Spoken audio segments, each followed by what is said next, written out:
안녕하세요. 저는 올해 33인 윤서영이라고 합니다. 저는 지금 이혼한 지 6개월이 지났는데요. 제가 겪은 일을 많은 분들께 들려드리고 싶어서 이렇게 용기를 내어 사연을 보내게 되었습니다. 혹시 저와 비슷한 상황에 계신 분들이 있다면 제 이야기가 조금이나마 도움이 되었으면 좋겠어요. 저는 중견 제약회사에서 과장으로 일하고 있습니다. 우리 회사는 규모가 꽤 있는 편이라 복지도 괜찮고 급여도 나쁘지 않은 편이에요. 저는 대학 졸업하고 바로 이 회사에 입사해서 10년 넘게 다녔거든요. 저희 친정은 서울에서 제약 유통업을 하고 있습니다. 아버지께서 30년 전에 창업하셔서 지금까지 운영하고 계시는데 직원이 한 20명 정도 되는 중소기업이에요. 그렇다고 재벌이나 그런 건 절대 아니고요. 그냥 평범한 중산층 가정이죠. 저는 5년 전 남편 신민혁과 결혼했습니다. 민혁 씨는 당시 30살이었고 저는 28이었어요. 우리는 대학 동문 모임에서 처음 만났는데 첫인상이 참 좋았습니다. 서영 씨, 저도 제약 쪽 일하는데 혹시 관심 있으세요? 저는 의료기기 회사 마케팅팀에서 일하고 있어요. 서영 씨 회사랑 업계가 비슷하네요. 나중에 업계 이야기라도 한번 나눠요. 그렇게 시작된 인연이 연애로 이어졌고 2년 정도 만나다가 결혼하게 되었습니다. 민혁 씨의 성실함이 참 좋았어요. 데이트할 때도 항상 시간 약속 잘 지키고 제 말을 경청해주고 미래에 대한 계획도 차근차근 세우는 모습이 믿음직스러웠거든요. 결혼 전 양가 상견례를 했을 때 시댁분들도 괜찮아 보였습니다. 시어머니는 평범한 전업주부셨고 시아버지는 지역 중소기업에 다니시다가 정년 퇴임하신 분이었어요. 시댁은 지방의 중소도시에 있는 아파트에 사셨는데 딱 봐도 평범한 서민 가정이었습니다. 상견례 자리에서 시어머니께서 이렇게 말씀하셨어요. 아이고, 사돈 어른들 오시느라 수고 많으셨어요. 저희가 변변찮은 집안이라 이렇게 훌륭한 댁 따님을 며느리로 맡게 되어서 정말 영광입니다. 우리 민혁이가 좀 모자란 구석이 있어도 서영 씨가 잘 이끌어 주세요. 그런데 그 자리에서 시숙인 신민준을 처음 봤을 때는 좀 의외였어요. 당시 민준 씨는 37살로 남편보다 2살 위였는데 아직 결혼을 안 하셨더라고요. 직장도 다니지 않고 계셨고요. 나중에 민혁 씨한테 물어보니까 이렇게 말하더군요. 우리 형은 원래 대기업 다녔었는데 몇 년 전에 그만두고 나왔어. 그때부터 이것저것 사업 구상하면서 준비하고 있는데 아직 제대로 시작은 안 했대. 뭐 형이 알아서 하겠지. 저는 그렇구나 하고 넘어갔습니다.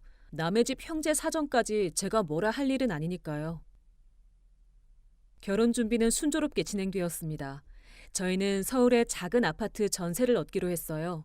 전세금은 2억 정도 필요했는데 저희 둘은 모은 돈이 1억 정도 있었고 나머지는 친정에서 도움을 주셨습니다. 아버지께서 이렇게 말씀하셨어요. 서영아, 이 돈은 네가 나중에 갚아야 하는 빚이 아니야. 아빠가 딸 결혼시키면서 당연히 해줘야 하는 거니까 부담 갖지 마. 다만 이 돈으로 장만한 집은 네 명의로 해라. 요즘 세상이 어떻게 돌아가는지 모르니까 네 재산은 네가 지켜야 해. 아버지의 조언대로 전세 계약은 제 명의로 했습니다. 민혁 씨도 그 부분에 대해서는 별다른 이의를 제기하지 않았어요. 신혼 초에는 정말 행복했습니다. 저희는 맞벌이 부부였기 때문에 집안일도 같이 분담했고 주말에는 함께 요리도 하고 영화도 보러 다녔어요. 결혼 1년 차까지는 별다른 문제가 없었어요. 하지만 결혼 2년 차가 되던 어느 날 처음으로 큰 문제가 생겼습니다. 그날 저녁 민혁 씨가 회사에서 돌아오더니 표정이 심각하더라고요. 여보, 무슨 일 있어요? 회사에서 무슨 일 있었어요? 아니, 회사 일은 아니고 사실은 우리 형 얘기야. 형이 친구랑 같이 사업을 시작했는데 그게 잘 안 돼서 빚을 좀 졌대. 어머니가 나한테 전화하셔서 좀 도와달라고 하시는데 서영아, 미안한데 우리가 좀 도와줄 수 있을까? 사업이요? 민준 씨가 무슨 사업을 했는데요? 그리고 빚은 얼마나 졌는데요? 인터넷 쇼핑몰을 하려고 했나 봐. 친구랑 같이 물건을 떼어다가 팔려고 했는데 잘 안 팔렸대. 재고도 많이 남았고 빚은 한 2천만 원 정도 된대. 어머니가 나한테 절반이라도 도와달라고 하시는데. 저는 그 말을 듣고 깜짝 놀랐습니다. 2천만 원이라는 게 작은 돈이 아니잖아요. 잠깐만요. 민준 씨가 사업을 한다는 걸 여보는 알고 있었어요? 저는 처음 듣는 얘기인데요. 그리고 2천만 원 중에 절반이면 1천만 원이잖아요. 그건 정말 큰 돈이에요. 저희가 2년 가까이 모은 돈이라고요. 나도 자세히는 몰랐어. 형이 취업 준비하면서 친구랑 같이 용돈벌이로 시작한 건데 그게 이렇게 된 거래. 어머니가 전화로 우시면서 부탁하시는데 내가 어떻게 거절을 해. 형이 지금 나이도 있고 이번에 실패하면 정말 힘들어질 것 같아. 저는 난감했습니다. 물론 가족이 어려우면 도와줘야 한다는 건 알아요. 하지만 1천만 원은 저희한테도 큰 돈이었거든요. 여보, 제 말 들어봐요. 저도 형님 돕고 싶은 마음은 있어요. 근데 1천만 원은 정말 큰 돈이에요.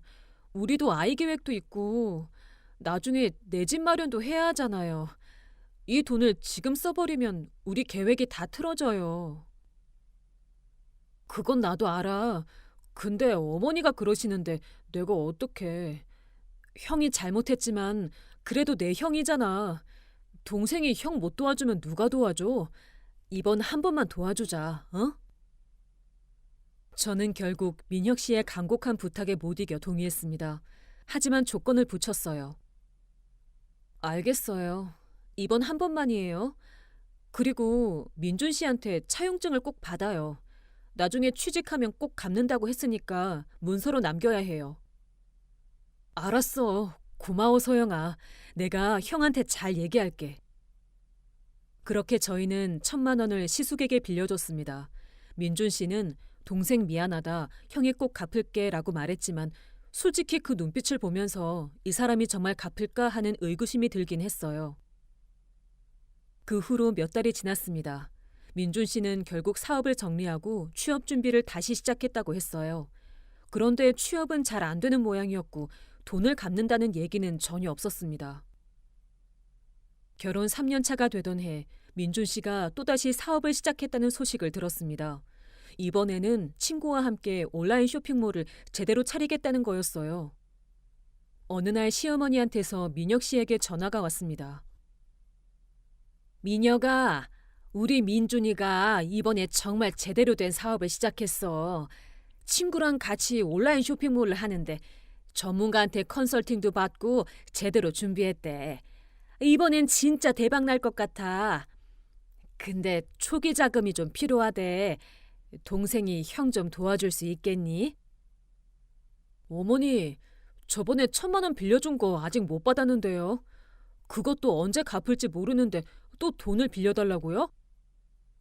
에이, 그건 민준이가 이번 사업 잘 되면 다 갚는다고 했잖아. 이번에 성공하면 너희한테도 다 돌려줄 수 있어. 형제끼리 그렇게 따지면서 살면 어떡하니? 저는 옆에서 듣다가 참을 수가 없었습니다. 그래서 제가 전화를 받았어요. 어머니, 저 서영이에요. 죄송하지만 이번에는 도와드리기 어려울 것 같아요. 저희도 아이 계획도 있고 내 집 마련 준비도 하고 있거든요. 저번에 빌려드린 1천만 원도 아직 못 받았는데 또 돈을 드리기는 어려워요. 아니, 며느리가 시숙 하나 못 챙겨줘? 니네 친정은 돈도 많다면서 회사도 하고 그러잖아. 좀 도와달라는데 그렇게 인색하게 굴어? 그 말을 듣는 순간 저는 정말 기가 막혔습니다. 저희 친정이 돈이 많다니요? 어머니, 저희 친정이 회사를 하긴 하지만 그렇게 큰 회사가 아니에요. 그리고 친정돈은 친정돈이고 저희 살림은 저희 살림이에요. 저희도 빠듯하게 살고 있어서 정말 도와드리기 어렵습니다. 아이고, 며느리가 참 야박하네. 알았어, 알았어. 그럼 할 수 없지. 전화를 끊고 나서 민혁 씨가 저한테 이렇게 말했습니다. 소영아, 그래도 어머니한테 그렇게 말하면 어떡해. 어머니 기분 상하셨을 텐데. 여보, 어머니 기분도 중요하지만 우리 살림도 중요해요. 저번에 1,000만 원 빌려드린 것도 아직 못 받았는데 또 돈을 드릴 수는 없어요. 그날 밤 저희는 처음으로 크게 다퉜습니다. 민혁 씨는 가족인데 그렇게 계산적으로 살 거냐고 했고 저는 무조건 퍼주는 게 가족이 아니다라고 맞섰어요. 그 후로 시어머니의 태도는 조금씩 변하기 시작했습니다.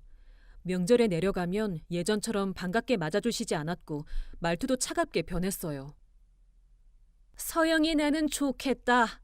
친정에서 회사도 하고 돈 걱정 없이 살 수 있고 우리처럼 평범하게 사는 사람들은 뭐 하나 해보려고 해도 돈이 없어서 못하는데 말이야. 저는 그런 말씀을 들을 때마다 기분이 정말 안 좋았지만 시어머니시니까 참았습니다. 민혁 씨에게 얘기해도 어머니 원래 그런 분이야 신경 쓰지 말라고만 했어요. 그렇게 시간이 흘러 결혼 4년 차가 되었습니다. 저는 회사에서 과장으로 승진도 했고 민혁 씨도 나름 회사 생활을 잘하고 있었어요. 저희는 조금씩 모은 돈으로 내 집 마련을 준비하고 있었고 조합 아파트 청약에도 당첨되어 분양권을 확보했습니다. 그런데 바로 그때 저희 인생을 송두리째 흔들 사건이 터지고 말았습니다. 결혼 4년 차 저희는 그동안 모은 돈으로 조합 아파트 청약에 당첨되어 분양권을 확보했습니다. 입주까지는 2년 정도 남아 있었지만 드디어 내 집을 마련하게 된다는 생각에 정말 기뻤어요.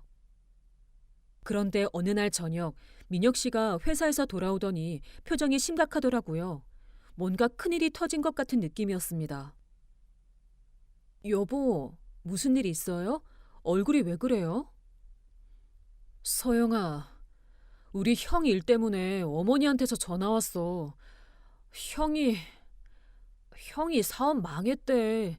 빚이 엄청 많이 생겼어. 빚이요? 얼마나요? 4억이래. 거래처 물품 대금도 못 갚고 사업 동업자한테 빌린 돈도 있고 카드론이랑 대출도 많대. 어머니가 완전히 패닉 상태야. 저는 그 말을 듣고 머리가 하얘지는 기분이었습니다. 4억이라니요. 저는 손이 부들부들 떨렸어요. 4억이요? 도대체 어떻게 사업을 했길래 빚이 4억이나 되는 거예요? 온라인 쇼핑몰 한다고 하지 않았어요? 처음엔 소규모로 시작했는데 잘 된다고 착각해서 물량을 엄청 늘렸나 봐. 중국에서 물건 대량으로 들여오고 사무실도 얻고 직원도 뽑았대. 근데 재고가 안 팔리면서 다 망한 거지.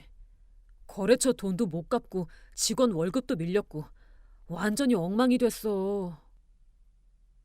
저는 정말 기가 막혔습니다. 저번에 1,000만 원 빌려줄 때도 다시는 사업 안 하겠다고 하지 않았나요? 그래서요? 어머니가 뭐라고 하셨는데요? 어머니가 우리한테 도와달라고 하셔. 동생이 형 이렇게 어려울 때 동생이 나서야 한다고. 형이 나이도 있고 이번에 제대로 망하면 정말 인생 끝장난다고. 잠깐만요. 설마 그 4억을 우리 보고 어떻게 하라는 건 아니죠? 그건 말도 안 돼요. 우리가 어떻게 4억을 구해요? 그게 어머니가 서영이 친정에서 좀 도와달라고 하셨어. 친정에서 회사도 하시고 그러니까 그 정도는 가능하지 않겠냐고. 저는 그 말을 듣는 순간 정말 화가 치밀어 올랐습니다. 이게 무슨 소리예요? 당신 지금 제대로 된 소리 하는 거예요? 친정에서 4억을 어떻게 구해요? 아버지 회사가 재벌 기업인 줄 아세요? 4억이면 우리 회사 1년 매출의 상당 부분이에요. 그리고 민준 씨는 당신 형이잖아요. 형이 동생한테 4억을 떠넘기는 게 말이 돼요? 나도 알아. 근데 어머니가 그러시는데 어떡해. 형이 이러다가 정말 큰일 나면 어떡하냐고. 형이 나이도 이제 40 가까운데 이번에 망하면 정말 다시 일어서기 힘들어. 그날 밤 저희는 밤새도록 싸웠습니다. 저는 절대 안 된다고 했고 민혁 씨는 가족이니까 도와야 한다고 했어요. 다음 날 아침 저는 출근 준비를 하고 있었는데 제 휴대폰으로 낯선 번호에서 전화가 왔습니다. 받아보니 시어머니였어요. 서영아, 나 어머니야. 우리 민준이 일 때문에 전화했어. 너도 어제 민혁이한테 들었지? 이번 일이 정말 큰일이야. 민준이가 채권자들한테 협박도 받고 있고 어제는 사무실에 사람들이 찾아와서 난리도 아니었어. 우리 큰아들이 이러다 정말 무슨 일 생기는 거 아니냐고. 어머니, 제가 민준 씨 걱정되는 건 알겠는데요. 그래도 4억은 너무 큰 돈이에요. 저희가 어떻게 그런 큰 돈을 구해요? 그러니까 너희 친정에서 좀 도와달라는 거 아니냐. 사돈 어른들 회사하시잖아. 그 정도는 어렵지 않을 거 아니야. 우리가 한 식구인데 이럴 때 서로 도와야지. 나중에 민준이 다시 일어서면 다 갚는다고 했어. 저는 그 말을 듣고 정말 어이가 없었습니다. 4억이 그 정도라니요. 어머니, 죄송하지만 그건 정말 어려울 것 같아요. 친정회사도 여유가 있는 게 아니에요. 그리고 회사 돈은 회사 돈이고 개인적으로 그렇게 큰 돈을 빌리는 것도 불가능해요. 야, 윤서영. 너 지금 시숙이 죽게 생겼는데 그렇게 나올 거야? 너 친정이 부자면서 왜 이렇게 인색하게 구는 거야? 갑자기 반말에 고함을 지르시는 시어머니의 목소리에 저는 깜짝 놀랐습니다. 어머니, 진정하세요. 저도 민준 씨 걱정은 되지만 4억은 정말 불가능한 금액이에요. 불가능? 너희가 도와주지 않으면 민준이는 정말 끝장나는 거야. 그럼 좋아? 네 시숙이 망하는 걸 보고 싶어? 저는 더 이상 대화가 안 될 것 같아서 전화를 끊었습니다. 회사에 도착해서도 일이 손에 잡히지 않았어요. 점심시간에 친정 어머니한테 전화를 드렸습니다. 엄마, 나 서영이야. 사실은 시댁에서 좀 곤란한 부탁을 해서. 저는 어머니께 상황을 자세히 설명드렸습니다. 서영아, 그건 절대 안 돼. 4억은 우리 회사로서도 엄청난 돈이야. 그리고 회사 돈을 개인적인 용도로 쓸 수도 없고. 그건 시숙분이 사업 실패로 진 빚이잖아. 그걸 왜 우리가 갚아줘야 하는데? 그치? 나도 그렇게 생각하는데 시어머니가 계속 전화하시고. 서영아, 엄마가 너한테 확실하게 말해줄게. 우리는 그 빚을 도와줄 수 없어. 그리고 도와줘서도 안 돼. 알겠니? 그날 저녁 집에 돌아오니 민혁 씨가 먼저 와 있었습니다. 소영아, 오늘 어머니가 너한테 전화했다며? 어머니가 나한테 전화해서 네가 너무 차갑게 대했다고 하시던데. 여보, 나 차갑게 대한 거 아니에요. 어머니가 4억을 친정에서 도와달라고 하셔서 그건 불가능하다고 말씀드린 거예요. 그래도 말투라도 좀 부드럽게 하지. 그리고 서영아, 정말 방법이 없을까? 네가 친정에 진심으로 부탁하면. 지금 중요한 게 말투예요? 그리고 나 오늘 엄마한테 전화했어요. 엄마가 그건 불가능하다고 하셨어요. 그게 당연한 거잖아요. 하... 그럼 어떡하라고? 형은 어떻게 하고? 민준 씨는 스스로 해결해야죠. 개인 회생이든 파산이든 법적인 절차를 밟아야죠. 우리가 떠안을 수는 없어요. 그날 밤 저희는 정말 심하게 싸웠습니다. 민혁 씨는 제가 냉정하다고 했고 저는 민혁 씨가 현실을 모른다고 했어요. 다음 날부터 시어머니의 전화와 문자 공세가 더 심해졌습니다. 하루에도 수십 통씩 전화가 오고 문자도 계속 왔어요. 서영아, 어머니 말 좀 들어봐라. 우리 민준이 정말 위험해. 제발 도와줘. 네 친정에 한 번만 부탁해 봐라. 너 때문에 우리 큰아들이 망하면 어떡할 거야? 심지어 제 회사 근처까지 찾아오셨습니다. 퇴근 시간에 회사 앞에 나갔더니 시어머니가 서 계시는 거예요. 서영아, 어머니 좀 봐라. 제발 우리 민준이 좀 살려줘. 네 친정에 한 번만 부탁해봐. 큰아들이 이렇게 죽게 생겼는데 동생네가 나서야지. 주변에 회사 동료들도 있었고 지나가는 사람들도 쳐다봤어요. 저는 너무 창피하고 당황스러웠습니다. 어머니, 여기서 이러시면 안 돼요. 일단 조용한 곳으로 가요. 저는 시어머니를 근처 카페로 모셨습니다. 어머니, 제 말 좀 들어주세요.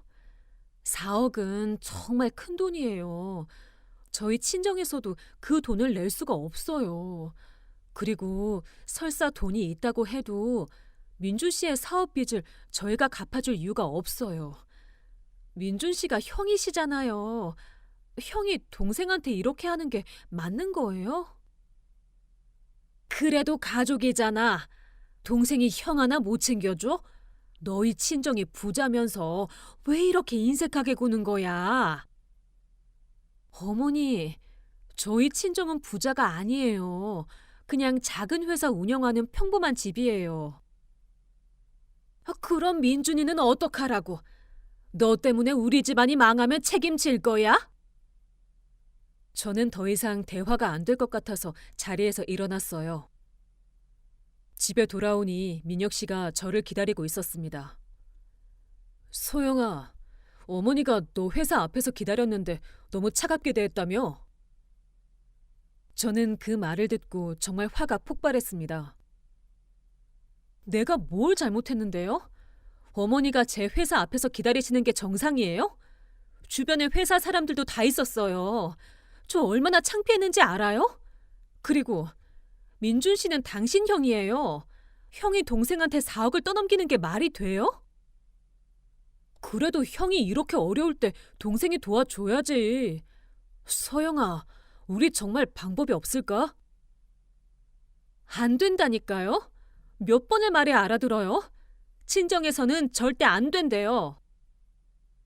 저희는 그날도 밤새 싸웠습니다. 그리고 그 후로도 매일 싸웠어요. 결국 저는 더 이상 참을 수가 없었습니다. 어느 날 저는 친정 부모님을 찾아뵀어요. 아빠, 엄마, 저 정말 힘들어요.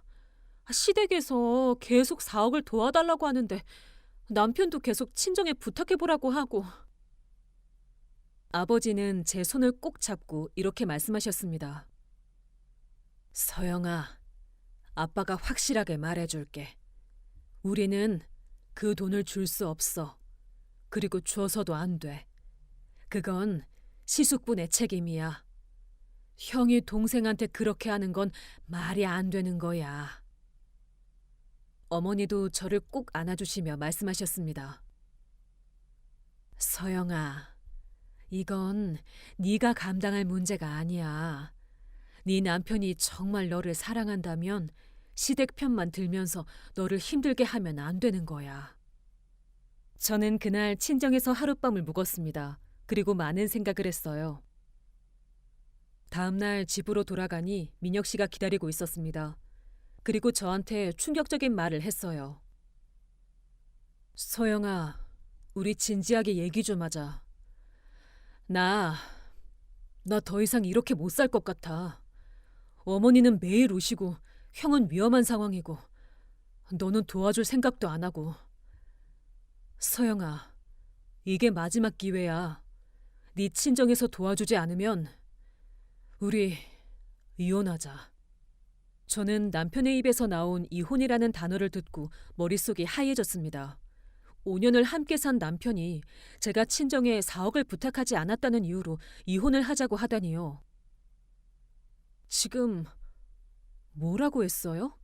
이혼? 그래, 이혼. 나도 더 이상 이렇게 못 살겠어. 어머니는 매일 전화해서 우시고 형은 채권자들한테 시달리고 있고 너는 친정만 믿고 우리 가족은 완전히 무시하잖아. 형이 동생한테 마지막으로 부탁하는데 그것도 못 들어줘? 저는 그 말을 듣고 기가 막혔습니다.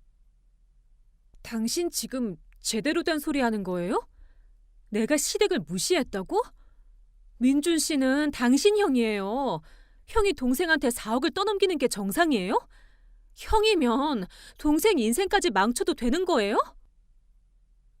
형이 동생 인생을 망친다니 그게 무슨 소리야? 지금 형이 죽게 생겼다고. 가족이 어려우면 서로 도와야 하는 거 아니야? 그럼 시어머니 재산은요? 시댁에 집도 있으시잖아요. 그걸 팔아서 민준 씨 도와주면 되잖아요. 왜 우리 친정 돈을 쓰려고 하는 거예요? 그 집은 그건 나중에 우리한테 물려줄 집이잖아. 네, 바로 그거예요. 시댁 재산은 지키려고 하면서 왜 우리 친정 재산은 내놓으라고 하는 거예요? 이게 말이 돼요? 그리고 당신, 마지막으로 한 번만 묻는다? 좋아요. 나도 마지막으로 한 번만 말할게요. 이혼하죠. 당신이 원하는 대로 이혼합시다. 뭐? 너 지금 진심이야? 당연히 진심이에요. 당신이 먼저 이혼하자고 했잖아요. 나도 동의해요. 내일 당장 변호사 알아볼 거예요. 그날 밤 저는 방에 들어가서 문을 잠그고 혼자 생각을 정리했습니다. 그리고 결심했어요. 이제 더 이상 당하고만 있지 않겠다고. 다음 날 아침 저는 회사 근처 법무법인에 상담 예약을 잡았습니다. 점심시간을 이용해서 변호사를 만났어요. 변호사는 40대 중반의 여성분이었는데 제 이야기를 차분하게 들어주셨습니다. 서영 씨, 상황은 충분히 이해했습니다. 일단 몇 가지 확인하고 싶은데요. 현재 거주하시는 집의 전세 계약은 누구 명의인가요? 제 명의예요. 전세금 2억 중 1억은 제가 결혼 전에 모은 돈과 친정 도움으로 마련했고 나머지 1억은 결혼 후에 함께 모은 건데 대부분 제 명의 통장에서 저축한 거예요. 좋습니다. 그럼 결혼 전 재산 1억은 서영 씨 고유 재산이니까 분할 대상이 아니에요. 그리고 시숙분께 빌려준 1,000만 원, 차용증은 받으셨나요? 네, 받았어요. 좋습니다. 그리고 시어머니께서 협박하신 내용이나 남편분이 이혼을 언급하신 대화 내용이 증거로 남아 있나요? 시어머니가 보내신 문자 메시지들은 다 있어요. 그리고 남편이랑 카톡으로 대화한 것도 있고요. 서영 씨, 지금부터 제 말 잘 들으세요. 이혼 소송에서 유리한 위치를 차지하려면 증거가 가장 중요합니다. 시어머니의 문자와 전화 내용, 남편과의 대화 내용, 이런 것들을 전부 보관하세요. 그리고 앞으로 대화할 때는 가능한 한 기록을 남기세요. 알겠습니다. 그런데 변호사님, 제가 재산 분할이나 위자료를 받을 수 있을까요? 충분히 가능합니다. 전세금은 대부분 서영 씨가 가져가실 수 있을 거예요. 그리고 남편이 이혼을 먼저 요구했고 그 과정에서 협박성 발언을 했다면 위자료 청구도 가능합니다. 저는 변호사 사무실을 나오면서 묘한 기분이 들었습니다.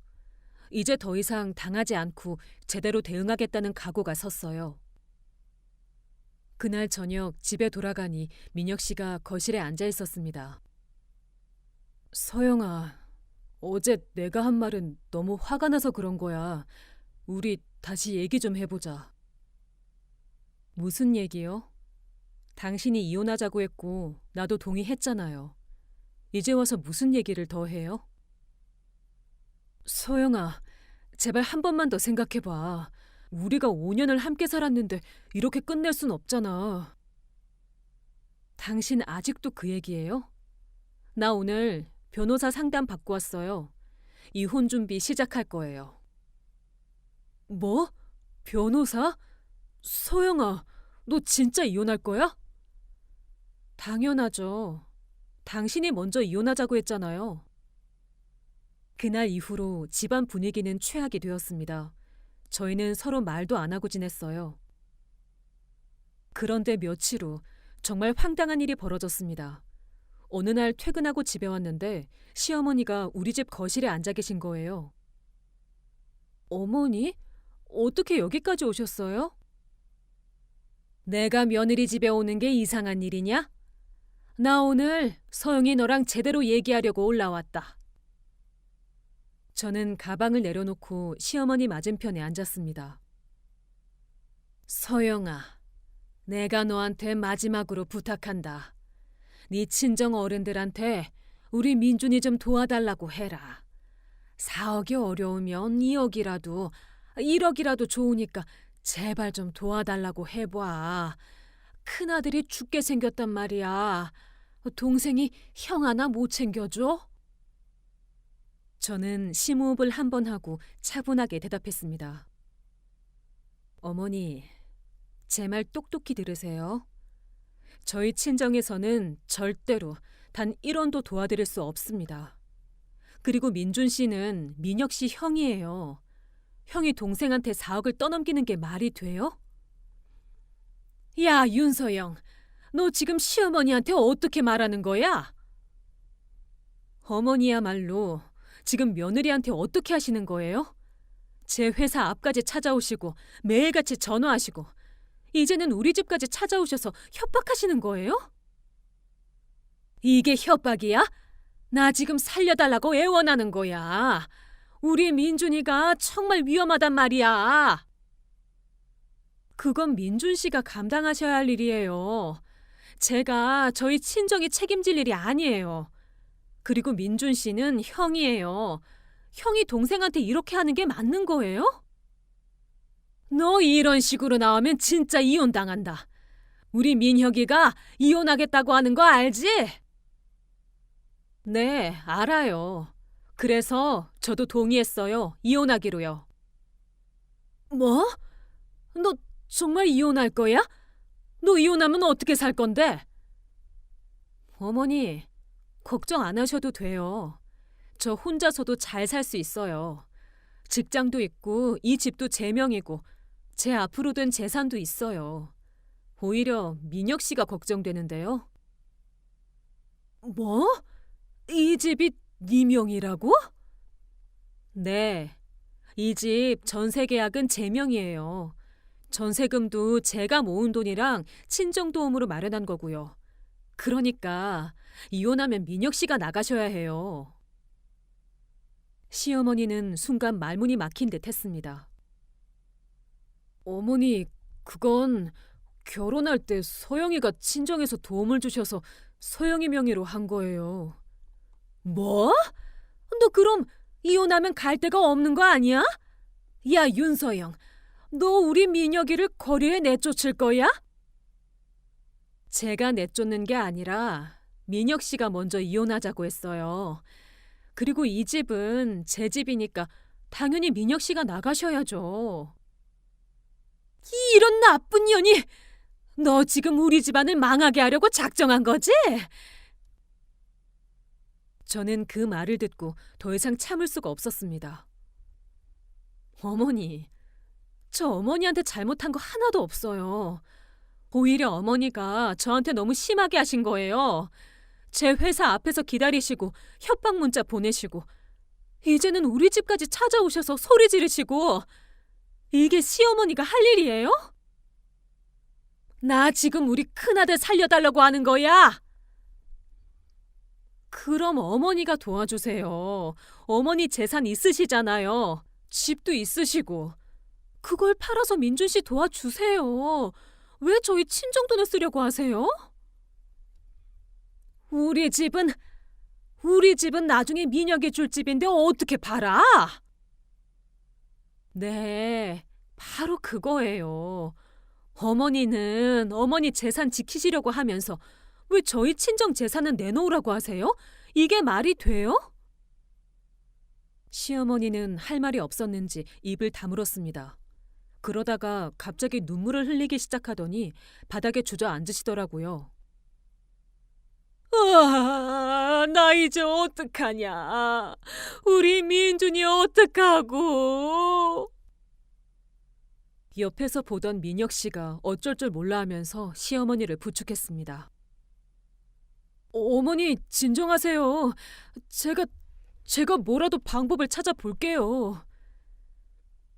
민혁 씨, 어머니 모시고 가세요. 여기서 이러시면 저도 힘들어요. 서영아, 너 정말 이렇게 나올 거야? 저도 힘들어요. 제발 가주세요. 결국 민혁 씨는 시어머니를 모시고 밖으로 나갔습니다. 저는 그날 밤 혼자 집에서 모든 상황을 정리했습니다. 시어머니가 보낸 문자 메시지, 통화 내용, 민혁 씨와의 카톡 대화, 모든 걸 캡처하고 정리했어요. 그리고 변호사님께 이메일로 보냈습니다. 다음 날 변호사님한테서 전화가 왔습니다.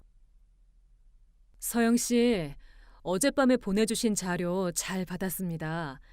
이 정도면 충분히 승산 있어요. 시어머니의 협박성 문자와 남편의 이혼 협박, 이런 것들이 다 증거가 됩니다. 이제 본격적으로 이혼 조정 신청 준비하시죠. 네, 변호사님. 그런데 한 가지 궁금한 게 있는데요. 혹시 시어머니를 상대로도 뭔가 법적 조치를 취할 수 있을까요? 가능합니다. 협박죄나 명예훼손으로 고소할 수 있어요. 특히 회사 앞까지 찾아와서 괴롭힌 건 업무 방해로도 볼 수 있고요. 다만 시어머니니까 최대한 선에서 해결하는 게 좋을 것 같긴 한데 서영 씨 생각은 어떠세요? 일단은 이혼 문제에 집중하고 싶어요. 시어머니 일은 나중에 더 심해지면 그때 생각해 볼게요.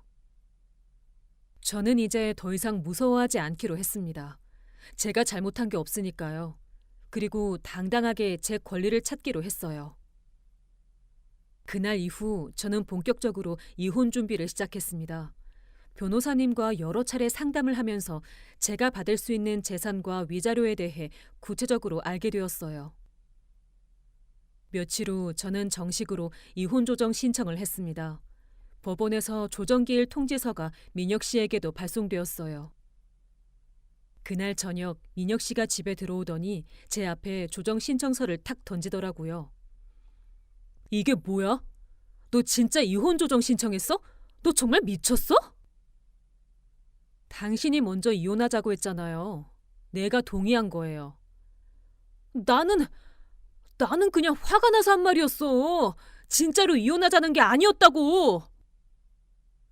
화가 나서 한 말이면 이혼 얘기를 해도 되는 거예요?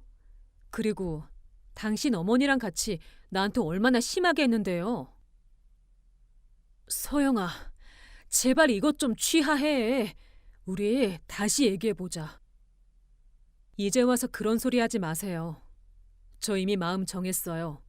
그리고 조정 신청서 보셨으면 아시겠지만 저 재산 분할이랑 위자료도 청구했어요. 뭐? 위자료? 서영아, 너 정말 이럴 거야? 당연하죠. 당신이 제게 한 일 생각하면 3천만 원도 적은 거예요. 다음 날 시어머니한테서 제 휴대폰으로 전화가 왔습니다. 저는 이번에는 녹음 앱을 켜고 전화를 받았어요. 윤서영, 너 진짜 이혼 조정 신청했다며? 우리 민혁이한테 위자료까지 달라고 했다고? 어머니, 제가 왜 위자료를 받으면 안 되는 거예요? 민혁 씨가 먼저 이혼하자고 협박했고 저는 정신적 피해를 받았어요. 무슨 정신적 피해? 내가 너한테 뭐 어쨌는데? 어머니가 제 회사 앞까지 찾아오셨고 협박 문자도 보내셨고 저희 집까지 찾아오셔서 소리 지르셨잖아요. 그리고 민혁 씨는 친정에서 4억을 안 빌려오면 이혼하겠다고 협박했고요. 그리고 어머니, 지금 하시는 말씀 다 녹음되고 있으니까 조심하세요. 뭐? 녹음? 야, 너 이런 나쁜 년아! 저는 더 이상 듣고 싶지 않아서 전화를 끊었습니다. 그리고 녹음 파일을 변호사님께 전송했어요. 며칠 후 첫 번째 조정기일이 잡혔습니다. 법원에 가니 민혁 씨가 먼저 와 있더라고요. 변호사는 없었어요. 조정실에 들어가니 조정위원님이 양쪽 얘기를 차례로 들으셨습니다. 저희 남편은 시숙의 4억비 때문에 제 친정에서 돈을 빌려오라고 강요했습니다. 그리고 친정에서 도와주지 않으면 이혼하겠다고 협박했습니다. 여기 카톡 대화 내용이 있습니다. 그리고 시어머니께서도 지속적으로 저를 괴롭히셨습니다. 조정위원님이 증거 자료들을 꼼꼼히 살펴보셨습니다. 신민혁 씨, 이 내용이 사실입니까? 그건 제가 너무 급한 마음에 그랬던 거예요. 형이 정말 위험한 상황이어서. 어쩔 수 없다고 해서 배우자에게 이혼을 협박하며 친정 재산을 요구하는 게 정당화될 수는 없습니다. 더군다나 시숙부는 신민혁 씨보다 연상이시고 형이시잖아요. 형이 동생에게 4억의 빚을 떠넘기는 것이 문제가 있어 보입니다. 저는 준비한 자료를 제출하며 설명했습니다. 현재 거주 중인 전세 아파트 전세금 2억 중 1억은 제가 결혼 전에 모은 돈과 친정 도움으로 마련했고 제 명의로 되어 있습니다. 나머지 1억도 대부분 제 명의 통장에서 저축한 돈이고요. 게다가 시숙에게 빌려준 1,000만 원도 제 돈에서 나갔습니다.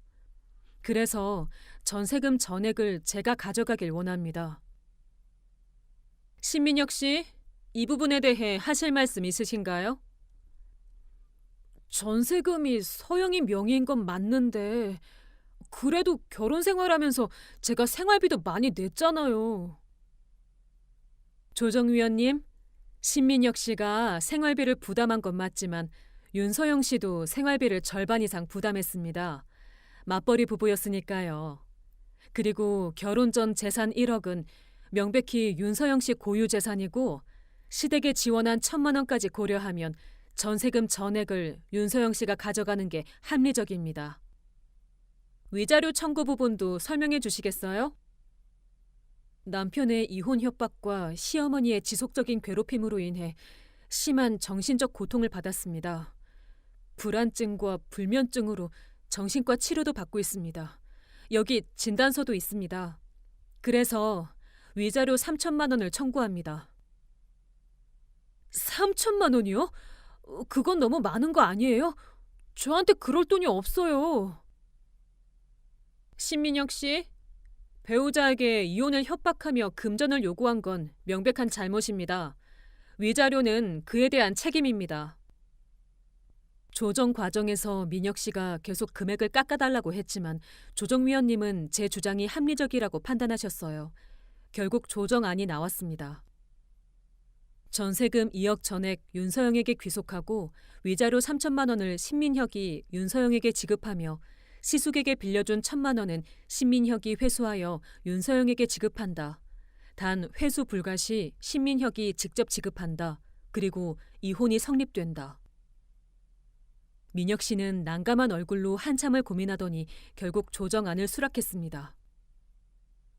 양측 모두 조정안에 동의하셨으므로 조정이 성립되었습니다. 조정실을 나오는데 민혁 씨가 제 뒤를 쫓아왔습니다. 서영아, 위자료 3,000만 원. 나 정말 그럴 돈 없어. 좀 깎아줄 수 없어? 법원이 정한 거예요. 그리고 당신이 나한테 한 일 생각하면 3,000만 원도 적은 거예요. 기한 내에 꼭 지급하세요. 서영아, 우리 정말 이렇게 끝나는 거야? 당신이 끝낸 거예요. 저는 그저 정리하는 것뿐이에요. 그리고 앞으로 연락하지 마세요. 저는 그렇게 말하고 변호사님과 함께 법원을 나왔습니다. 밖에 나오니 햇살이 눈부셨어요. 묘하게 가슴이 뻥 뚫리는 기분이었습니다. 수고하셨어요. 서영 씨, 정말 잘 대응하셨어요. 그날 저녁 저는 친정에 가서 부모님께 모든 상황을 설명드렸습니다. 서영아, 고생 많았다. 아빠가 봐도 네가 현명하게 잘 대처했어. 이제는 네 인생 다시 시작하는 거야. 우리 딸 정말 강하게 잘 이겨냈구나. 이제는 좋은 일만 있을 거야. 며칠 후 저는 이사를 했습니다. 전세금을 돌려받아서 친정 근처에 작은 원룸을 얻었습니다. 작은 공간이었지만 제 돈으로 제가 꾸민 집이라는 게 너무 좋았어요. 이사하는 날 민혁 씨가 짐을 싸면서 저한테 말했습니다. 서영아, 나, 나 이제 어디 가서 살아야 하는지 모르겠어. 위자료도 내야 하고 형 빚도 있고. 시어머니 댁으로 가세요. 어머니가 챙겨주실 거예요. 그리고 민준 씨 빚은 민준 씨가 해결하셔야 해요. 당신까지 떠안으면 안 돼요. 민준 씨는 형이에요. 형이 동생 인생까지 망치게 두면 안 돼요. 나 정말 후회돼. 그때 네 편을 들었어야 했는데. 이제 와서 후회해도 소용없어요. 당신도 이제 각자 길 가요. 원룸으로 이사한 후 저는 새로운 삶을 시작했습니다. 아무한테도 눈치 보지 않고 제가 하고 싶은 대로 살 수 있다는 게 행복했습니다. 회사 생활도 다시 집중할 수 있게 되었어요. 그동안 시댁 문제로 스트레스 받으면서 일에 집중을 못했었는데 이제는 달랐습니다. 그리고 6개월 후 저는 팀장으로 승진했습니다. 상사분이 서영 씨 최근 몇 달 동안 정말 눈에 띄게 달라졌어요 라고 하시더라고요. 어느 날 옛날 친구한테서 연락이 왔습니다. 서영아, 너 전남편 소식 들었어? 결국 시어머니 집으로 들어갔대. 그리고 시숙은 개인 회생 신청했다던데? 시어머니가 집을 담보로 대출받아서 빚 일부를 갚아줬다는 얘기도 있고. 그래? 뭐 그쪽은 그쪽대로 사는 거겠지. 너 진짜 대단하다. 그 상황에서 그렇게 당당하게 이혼하고 재산도 챙기고. 나도 처음엔 무서웠어. 근데 변호사님 말씀대로 증거 잘 모으고 법적으로 대응하니까 할만하더라. 그리고 무엇보다 내가 잘못한 게 없으니까 당당할 수 있었던 것 같아. 지금 돌이켜보면 그때 단호하게 대응한 게 정말 잘한 일이었다는 생각이 듭니다. 만약 그때 친정에 4억을 부탁했다면 어땠을까요? 친정도 망하고 저도 망하고 결국 시댁만 살았을 거예요. 저는 이제 새로운 삶을 살고 있습니다. 작지만 제 집이 있고 좋은 직장이 있고 저를 사랑해주는 가족이 있어요. 그리고 무엇보다 제 자신을 존중하는 법을 배웠습니다. 여러분, 혹시 저와 비슷한 상황에 계신다면 기억하세요. 당신이 잘못한 게 아니에요. 부당한 요구에는 단호하게 거절할 권리가 있어요. 그리고 필요하다면 법적으로 대응하세요. 증거를 잘 모으고 전문가의 도움을 받으면 충분히 이길 수 있어요. 저는 지금 행복합니다. 그리고 앞으로도 제 인생을 제가 선택하며 당당하게 살아갈 겁니다. 제 이야기를 끝까지 들어주셔서 감사합니다.